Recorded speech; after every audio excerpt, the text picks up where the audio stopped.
Yes, ഇത് മറ്റുള്ള ടീമുകൾക്കൊക്കെയും ഒരു റെഡ് അലേർട്ട് തന്നെയാണ് മുംബൈ കൊടുത്തിട്ടുള്ളത്. കാരണം നമുക്കറിയാം, തോറ്റു തുടങ്ങുന്ന മുംബൈ പേടിക്കണം എന്നൊക്കെ നമ്മൾ പഴയ ചരിത്രം പറയുമ്പോൾ എല്ലാവരും പറയും നിങ്ങൾ പഴയ ചരിത്രം പറയാണ്, വീമ്പ് പറയാണ്, അത് പറയാണ്, ഇത് പറയാണ് എന്നൊക്കെ പറഞ്ഞിട്ട് നമ്മളെ ഈ പറയുന്ന പോലെ അങ്ങോട്ട് അംഗീകരിക്കത്തില്ല. പക്ഷേ ഈ ഒരു സാഹചര്യത്തിൽ പറയേണ്ട കാര്യം എന്താണെന്ന് വെച്ചാൽ, ഒരു കംബാക്ക് തന്നെ മുംബൈ ഇന്ത്യൻസ് നടത്തിയെന്ന് തന്നെ പറയേണ്ടിയിരിക്കുന്നു. കാരണം ഒരു കംബാക്ക് നടത്തുക എന്ന് പറഞ്ഞാൽ തീർച്ചയായിട്ടും മുംബൈക്ക് 5 മത്സരങ്ങളിൽ 4 പരാജയപ്പെട്ടുകൊണ്ട് മുംബൈ നിൽക്കുകയാണ്. ഈ മത്സരങ്ങളുടെ പരാജയപ്പെട്ട് കഴിഞ്ഞാൽ ഒരു തിരിച്ചുവരവ് ഉണ്ടായി കഴിഞ്ഞു കഴിഞ്ഞാൽ അത് അത്രയും നടക്കാൻ സാധ്യത വളരെ വളരെ വളരെ കുറവായിട്ടുള്ളൊരു സാധ്യത തന്നെയാണ്.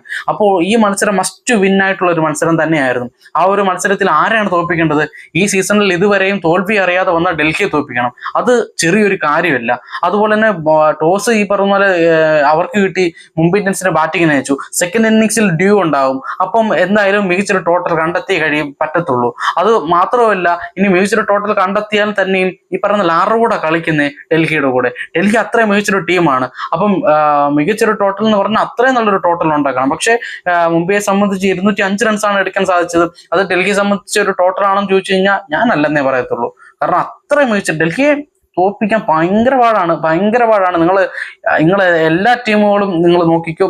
നിങ്ങൾ മറ്റുള്ള ഡൽഹി ഒഴികെയുള്ള മറ്റെല്ലാ ടീമിന്റെയും ആരാധകരോട് ഞാൻ പറയാണ്, ഡൽഹിയെ തോൽപ്പിക്കാൻ ഭയങ്കര പാട് തന്നെയാണ്. നിങ്ങളുടെ ഏത് ടീമാണെങ്കിലും ഡൽഹിയുടെ മുമ്പിൽ വെള്ളം കുടിക്കും എന്നുള്ള കാര്യത്തിൽ യാതൊരു സംശയമില്ല. അവരുടെ മുന്നിൽ ഒരു വിജയം മേടിച്ചെടുക്കുക എന്ന് പറഞ്ഞാലുണ്ടല്ലോ, അത് വലിയ കാര്യം തന്നെയാണ്. കാരണം അത്രയും സെറ്റ് ആയിട്ടുള്ള ടീമാണ് ഈ പറയുന്ന പോലെ ഡൽഹി. അപ്പൊ ആ ഒരു ഡൽഹിയുടെ കയ്യിൽ നിന്ന് അവർ കംബാക്കിൽ നേടുമ്പോൾ അത് ഈ സീസണിൽ ഇതുവരെ ഉള്ളതിൽ ടോപ്പ് ടീമിനെതിരെ ഈ പറഞ്ഞ അതും ഇതുവരെയായിട്ടും ആർക്ക് പരാജയപ്പെടുത്താൻ കഴിഞ്ഞിട്ടില്ല. അങ്ങനെ ഒരു ടീമിനെ ആദ്യമായിട്ട് പരാജയപ്പെടുത്തുകയും അതുവഴി ഒരു കംബാക്ക് നടത്തുകയും ചെയ്യണമെങ്കിൽ അത് മുംബൈ ഇന്ത്യൻസ് ആയിരിക്കണം. അതുകൊണ്ട് തന്നെയാണ് പറയുന്നത്, ഇത് മറ്റുള്ള ടീമുകൾക്കൊക്കെയും ഒരു റെഡ് അലേർട്ട് തന്നെയായിരിക്കും മുംബൈ ഇന്ത്യൻസ് കൊടുത്തിട്ടുള്ളത്. അതുകൊണ്ട് ഇനിയും മുംബൈ ഇന്ത്യൻസിനെതിരെ കളിക്കുന്ന ടീമുകളെല്ലാം ഒന്ന് കരുതി തന്നെ ഇറങ്ങുക. കാരണം മുംബൈ ഇന്ത്യൻസ് ആ ഒരു തിരിച്ചുവരവിന്റെ പാതയിൽ തന്നെയാണെന്ന് പറയാൻ കാരണമുണ്ട്.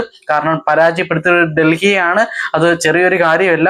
അത് തന്നെയല്ല, മുംബൈ ഈ പറഞ്ഞ തിരിച്ചു വന്നു കഴിഞ്ഞാൽ ആ ഒരു വരവില് ആരെയൊക്കെ ചാമ്പലാക്കും, എന്തൊക്കെ ചെയ്യും എന്നുള്ള കാര്യത്തിൽ യാതൊരുവിധ ഉറപ്പുമില്ല. ഇത്